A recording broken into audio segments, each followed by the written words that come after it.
Good morning everyone. जैसा कि आप देख सकते हो 7:30 बज गया है और मेरी नींद खुल गई है। चलिए अपने दिन की शुरुआत करते हैं।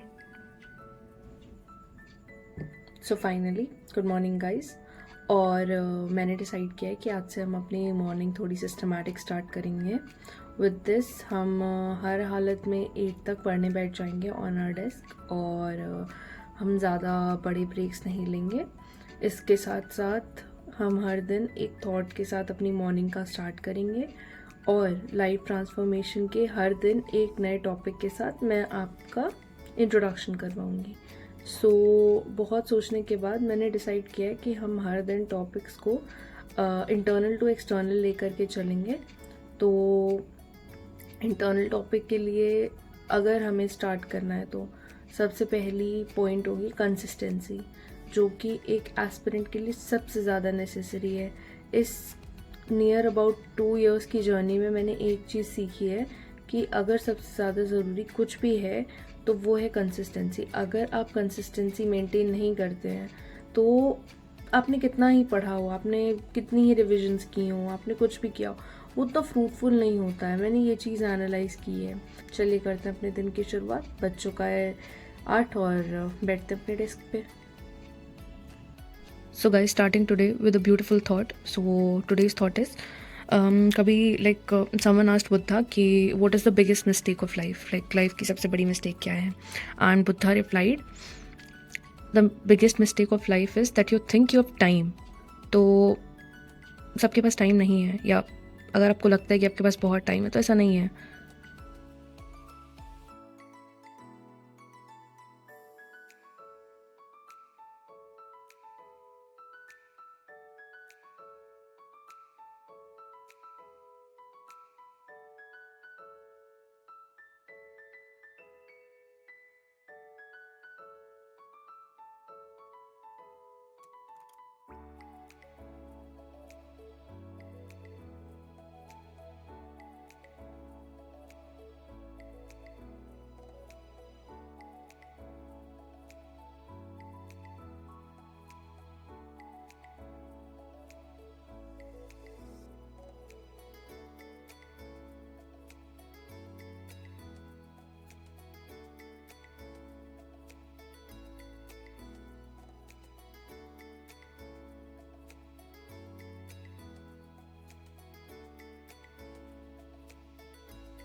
तो हेलो गाइस, अभी बज रहा है 2 और मैं नहा कर वापस आ गई हूँ। जहाँ थोड़ा लेट हो गया और या थोड़ा सा टाइम लग गया मुझे। अभी तक मैं अपने 4.5 घंटे का स्लॉट ख़त्म कर चुकी हूँ। मैं सुबह 8 बजे बैठी थी और लगभग 12:30 पे उठ गई थी, बिकॉज़ मेरा थोड़ा सा फोकस लूज़ हो रहा था। तो मैंने आधे घंटे मेडिटेट किया और उसके बाद फिर नहाने चली गई। अभी वापस आई हूँ। तो अब मैं आपसे आज हमारी वीडियो का टॉपिक था कंसिस्टेंसी। तो मैं आपसे उस टॉपिक के बारे में काफ़ी चीज़ें शेयर करने वाली हूँ। एज़ यू ऑल नो, मेरी 2 साल की जर्नी कंप्लीट हो चुकी है इस प्रिपरेशन में। नियर अबाउट 2 साल, 1 ईयर अप्रॉक्स 8-9 मंथ्स और समथिंग। तो अभी तक मैंने इतना टाइम कंप्लीट किया है और जितना मैंने सीखा इस पॉइंट पे, तो मेरे हिसाब से कंसिस्टेंसी डायरेक्टली रिलेटेड है आपकी मेंटल हेल्थ से और आपके एनवायरनमेंट से। अगर आपकी मेंटल हेल्थ अच्छी नहीं है तो that will result in latency of task and less productivity, और अगर आपकी प्रोडक्टिविटी लेस होती है तो it will result in bad consistency, और इफ़ बैड कंसिस्टेंसी तो the results won't be good. तो अगर आपको अपने रिजल्ट्स इंप्रूव करने और आपको अपनी प्रोडक्टिविटी इंप्रूव करनी, so you need to understand कि आपकी कंसिस्टेंसी होना बहुत ज़्यादा नेसेसरी है। अगर आप कंसिस्टेंट नहीं होगे तो आप कहीं ना कहीं लैग करोगे अपनी चीज़ों में, और अगर लैग करोगे तो उसकी वजह से आप शायद उस रेस से बाहर हो सकते हो। तो अगर मैं बोलूँ कि आपको अपनी कंसिस्टेंसी कैसे मेंटेन करनी है, तो मैंने उसके लिए एक 7 पॉइंटर्स बनाए हैं जो मैंने फॉलो करे हैं ताकि मैं कंसिस्टेंट रहूँ इस होल आउट जर्नी के थ्रू। तो फर्स्ट इज़ गुड एनवायरनमेंट। अगर आप अपने आसपास के लोगों को और अपना एनवायरनमेंट बहुत अच्छा रखोगे, अपने स्टडी एरिया को क्लीन रखोगे और अपना माइंड डिक्लटर रखोगे, तो वो काफ़ी अच्छा रहेगा, बिकॉज उससे आपकी पढ़ाई अच्छी होगी। Then never forget the purpose. रोज सुबह उठो, जस्ट अंडरस्टैंड कि आपने यूपीएससी ज्वाइन क्यों किया है। You need to have the clarity of thought in your mind कि आपने यूपीएससी क्यों ज्वाइन किया है, आपको क्यों यूपीएससी करना है, और हर दिन मैनिफेस्ट करो कि हाँ आपको यूपीएससी करना है और आप कर लोगे। Then third thing is talk it out. मेरे साथ ये मोस्टली होता है, अगर मैं अपनी प्रॉब्लम्स लाइक बहुत ज़्यादा ऐसे किसी भी इंसान से या किसी चीज़ से बहुत ज़्यादा प्रॉब्लम हो गई और मैं उसे बोलूँ ना, या जब तक उस चीज़ को सॉर्ट आउट ना करूँ, मेरा दिमाग ख़राब रहता है, और अगर वो चीज़ होती है तो फिर वो मेरे दिमाग के लिए बहुत बेकार होती है। तो मैं ट्राई करती हूँ कि I just talk it out और थिंग्स सॉर्ट करूँ मैं। Then fourth thing is don't procrastinate. चाहे जो भी हो जाए, प्रोक्रास्टिनेशन नहीं करना है। एक दिन से दूसरे दिन, दूसरे दिन से चौथे दिन, चौथे दिन से हफ्ता, हफ्ते से महीना होता है, तो प्रोक्रास्टिनेट नहीं करना है। देन अगर फोकस मेंटेन रखोगे तो बहुत अच्छा रहेगा। फोकस कैसे मेंटेन रखना है, मेडिटेट करना है मोस्टली। मेडिटेट करोगे फोकस अच्छा रहेगा। Then sixth is keep calm. Success takes time, failures भी। तो यू नीड टू थिंक कि अगर आपको फर्स्ट सेकेंड अटेम्प्ट है तो शांति रखो, टाइम लेगा थोड़ा बट इवेंचुअली हो जाएगा। Then seventh is self control. Self control सबसे ज़्यादा इंपॉर्टेंट चीज़ है। अगर आपके अंदर सेल्फ कंट्रोल नहीं है तो I highly doubt that you will have problems in your life. तो self control is like really important. Then if you are lost, अभी अगर ये सारी चीज़ें हो चुकी हैं एंड यू आर लॉस्ट, मैं काफ़ी टाइम तक लॉस्ट थी, the can be many reasons of it. तो if you are lost, I can relate to you very well. This can be because of broken friendships, relationships. मैं खुद अपनी इस personal issue से going I have been through, I can understand कितना tough होता है चीज़ों को करना। Then second is emotional baggage. Emotional baggage अगर होगा, problems are sure to happen, तो अपने माइंड को कंट्रोल करिए, अपने माइंड को समझिए कि नहीं, मुझे ये चीज़ नहीं होने देनी है। I need to take control of things. If you take control of things, चीज़ें काफ़ी सॉर्ट आउट हो सकती हैं। Then family can be issue of some of the people, because yes, मैंने कुछ अपने फ्रेंड से बात की जिनके लिए फैमिली एक्चुअली एक इशू है, तो try to clutter it, like declutter it out, और अपने घर वालों से बात करिए उस बातें में। Then traumas are one of the things जो मैंने खुद देखी है। मेरे वन ऑफ द रूममेट के साथ लाइक ऐसी इशू थी, तो मुझे रियलाइज़ हुआ कि नहीं, ट्रॉमास कुड बी समथिंग जो बहुत ज़्यादा हिट कर सकते हैं लोगों को।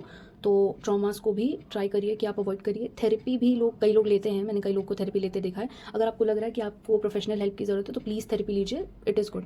देन फाइनेंशियल इशूज़, मोस्टली लोगों के पास फाइनेंशियल इशूज़ होते हैं, बट आपको हारना नहीं है। आपको समझना है कि ठीक है, आपके साथ प्रॉब्लम है, कई लोग के साथ प्रॉब्लम्स होती हैं, तो उसको ट्राई करिए कि आप कैसे भी करके उस चीज़ को छोड़ो और अपने अपने वर्क पे फोकस करो। बिकॉज अगर आप अपने वर्क पे फोकस नहीं करोगे तो वो चीज़ आपका दिमाग खराब करेगी और फिर आप कंटिन्यूसली वर्क नहीं कर पाओगे। Then find the ways out. तो फाइंड वेज आउट कैसे करना है, तो first thing is write your problem down. जब आप क्वालिटी से अपनी प्रॉब्लम को हेडर्स में इन पेपर लिखोगे, आपकी आधी प्रॉब्लम वहीं सॉल्व हो जाएगी। Second is work on each and every point of it. जो आपने हेडर्स पे पेपर पे लिखा हुआ है, work on each and every point. अगर आप हर एक पॉइंट पे वर्क करोगे तो एक पॉइंट के बाद आप रियलाइज करोगे कि अच्छा हाँ, मेरी प्रॉब्लम सॉल्व हो रही है, जस्ट बिकॉज मैंने उसको अच्छे से लिख करके और प्रॉब्लम समझी है कि क्या क्या प्रॉब्लम्स है और कैसे उन्हें सॉल्व कर रहा हूँ। Then third thing is clean up the clutter of the mind. कई बार लोग अपने मेंटल प्रॉब्लम्स की वजह से स्टक होते हैं, सो लाइक उस चीज़ को कंट्रोल करो। Then try to solve your problems, जितना चाहो उतना प्रॉब्लम्स, लाइक जो भी है उसको जैसे भी करके ट्राई करो कि most of the problem solve हो जाएं। और एक चीज़ देखो कि वो प्रॉब्लम कंट्रोल करने लायक है या नहीं। अगर वो प्रॉब्लम कंट्रोल करने लायक नहीं है तो उस पर फालतू टाइम ज़ाया नहीं करना है। अगर वो प्रॉब्लम आपकी कंट्रोल से बाहर है, उसको छोड़ दो, टाइम लेगी, ठीक हो जाएगी। Emotional baggages need to be kept side. Preparation करनी है तो इमोशनल बैगेजेस साइड रखने पड़ेंगे, खुद को स्ट्रॉन्ग बनाना पड़ेगा और फिर प्रिपरेशन में कूदना पड़ेगा।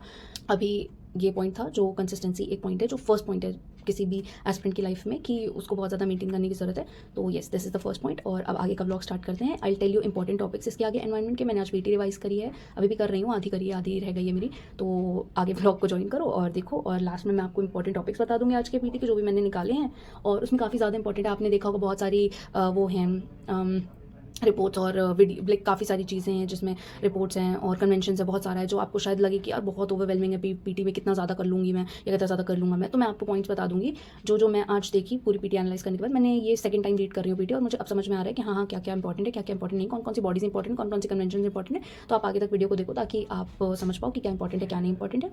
और चलो व्लॉग आगे स्टार्ट करते हैं।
तो अभी बज रहा है 8 और मैं कर रही हूँ अपने ब्लॉग को एंड। अभी मैं 1-2 घंटे 3 घंटे और पढ़ूंगी रात में, नियर अबाउट 10:30 घंटे हो जाएगा मेरा आज का।